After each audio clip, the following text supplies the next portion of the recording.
Well, first of all, some of those young players, you give them an opportunity to see the building, see what it is to be in Madison.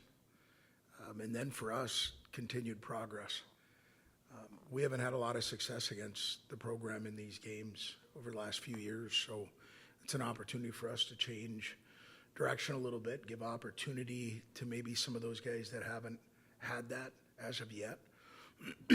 But at the end of the day, our season started, and so it's a little different when you have this game at this time of the year as to where we've had it before. So, for us, we're focused on trying to make sure we're continuing to get better after last weekend.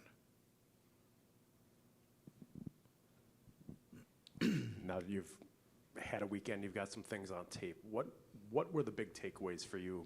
Maybe a positive side and a negative side of things that you now know you can work on, and things that you feel like you have maybe in your back pocket that you weren't sure of. First of all, it was good to see our goaltending hold up the way that it did. Having Daniel get his initial start and pitch a shutout. Now that Daniel's the first guy that'll say thanks to the rest of the crew, but he made some saves that he shouldn't, and we need that.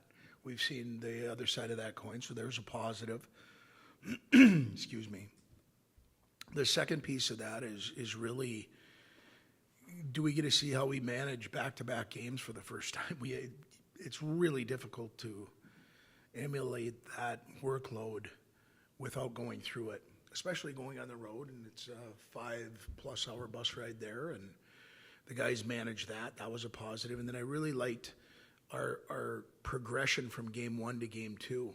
Some of the things that we asked of our group, be more connected, be a little more communicative on the ice, support pucks better. And then obviously we did score a power play goal on Friday, but I didn't think we had a lot of momentum from our power play. And Saturday we did, productivity and momentum. And then on the negative side, our discipline has to be better than what it's been. We can't get into that, especially at inopportune times. If we're taking away a scoring opportunity, quote unquote, we hit somebody too hard, we just made too much of a sound, and elbow was in, shoulder was down, we'll progress with those. But we had a lot of stick penalties, a little bit of retaliation, and so that's a piece that I think we've got to get in line right away. Some peaks, a couple of valleys, but I liked how we progressed throughout the weekend.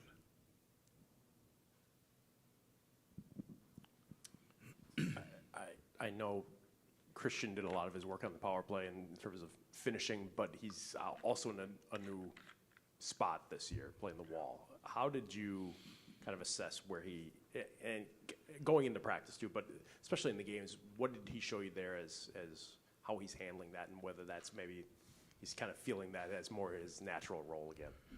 Well, and I'll take that another step, Todd, where he was in a different spot in the power play. He played flank last year, and this year we've moved him into the bumper.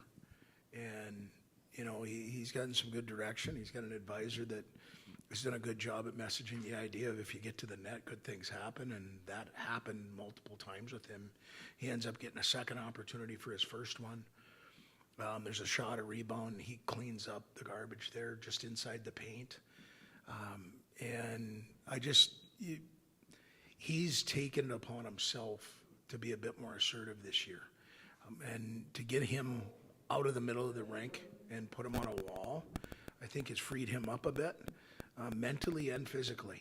And so it was great to see him get off to the start that he did, but I just thought his overall composite weekend from start to finish was pretty complete. He was the first one to come back and look after the 5-on-3 penalty. But nobody's perfect, and I thought he had a really good weekend. And it started, I think, at the beginning of the year with him playing on a line with two very good players in Gavin Morrissey and Quinn Finley. That group of three was okay on Friday. And what I loved about it is their expectations for themselves was really shown on Saturday. I thought they had a complete game. Mike, going back to last weekend and Daniel's play in goal, I guess I'm wondering, was it always the plan for him to play both games, or did you just see what he did in the first game and you said, hey, let's see how long, if he can keep it going? We try to have communicative opportunities for the players and the coaches, and I didn't want to try and answer. I just went out and pitched a shutout, Coach, how am I not getting the ball again? And he did a really good job, and I've always thought that if a goaltender goes in and does that, unless there's some circumstances that are outside the ordinary, I think you give him the opportunity to go back again. And, the one thing I liked is the only goals we gave up were 2 power play goals. Now, that means we were good 5-on-5, but we better be a little bit better at one, not going down 5-on-3, and then our penalty killing a little bit. But again, I'll say Daniel stopped a few that he shouldn't, and pretty much all the ones that he should. Both power play goals were backdoor goals, where it was a little bit of blown coverage. It wasn't so much rebound control or anything on that side of it. And so I thought Daniel had a very productive weekend, but it wasn't my intention to go in and play him back-to-back games. We're trying at this time of the year just to take it a game by game, and I know that's boring to you and to the people that are out there listening. But it's the truth. We're wanted to give Daniel the opportunity, and he took the ball and was, earned the opportunity to have it again on Saturday. This game Thursday night is one of those where you can play as many as you want, and I know that's a challenge sometimes of trying to figure out who gets hot when and when you back guys off and those kind of things. How do you manage that? And especially in goal, do you have is it a one period for 3 guys, or is it splitting it for 2 guys? What's your thought process on that? First of all, and I can share this with you, Adam Pietel has got an upper body injury, so he won't be available. We got a couple of guys that will manage, just get some bumps and bruises, and we'll see if they're going to be in a spot to be able to play on Thursday. Pulver's going to get the start on Thursday, and we'll see how that goes. It would be great to get as many people in the game as possible, but again, at the end of the day, to answer one of the questions that was asked, we have to keep getting better here. And so I think you'll see different guys in the lineup, but I also want to be able to utilize that we're not going out there and playing 15 forwards, 8 defensemen. At this time of the year, I don't see that being a real positive for us. So we'll look at what we have after tomorrow and try and make an educated decision that we can put a lineup together that is going to go out and have opportunity to show themselves, and also opportunity for our team to progress in all areas: power play, penalty kill, 5-on-5.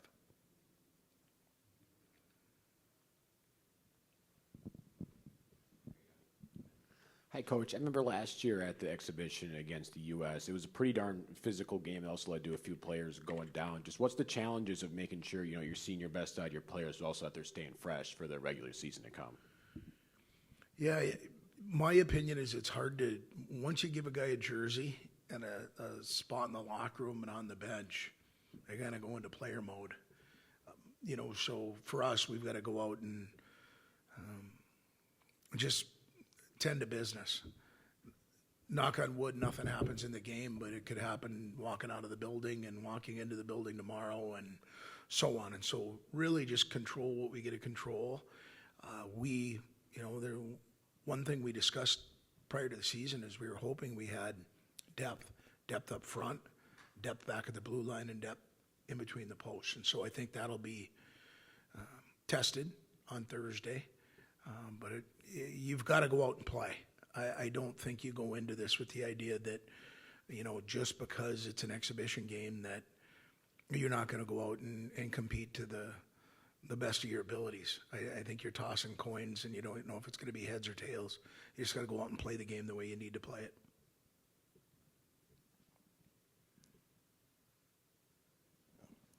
This might sound like a silly question, but I'll throw it out there anyway.